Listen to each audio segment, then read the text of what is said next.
يلا يابا اتفضل اتفضل. والله كبرت يا محمد يا ابني وبقالك الحمد لله يابا الحمد لله. ايه تلاقي رشا عامله حته اكل ايه 100 100. المهم اوعى تعملها زي كل مره مراتك. لا يا جدع ده انا مسيطر دلوقتي ده. مسيطر يا مفيش محمد. الحمد لله. ربنا يستر يا محمد يا ابني. تفتكر هتفتح الباب ليه؟ بتخبط على الباب هيك ليش؟ يلا محمد يا ابني. اهدى يابا بس ما تخافش هي هتهدى دلوقتي اهدى. ازيك يا حبيبتي؟ ازيك؟ ابويا جاي يفطر معانا النهارده. انا ماني عامله اكل زياده، بعدين هو مين ابو مين؟ انت اساسا شكلك باين اكبر منه، يلا روح.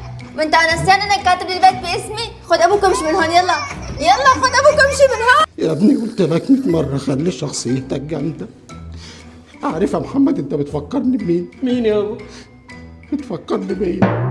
ايوه يا عيب انا اللي انا فيه ده بسببك انت، وانا بقول انا طالع لمين؟ انت اللي طالع لك انت. امك كانت بتعمل فيا كل ده. بص يا محمد، رشا والنبي خدي يا رشا.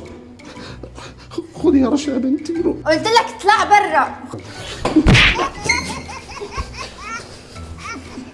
نفس البنيه دي يا ابني خدتها من 20 ما انا سنه. عارف انا طلعت لمين، بس دلوقتي هنفطر فين يابا؟ تعال نروح عند امك في التراب. يلا فتحه بالمره.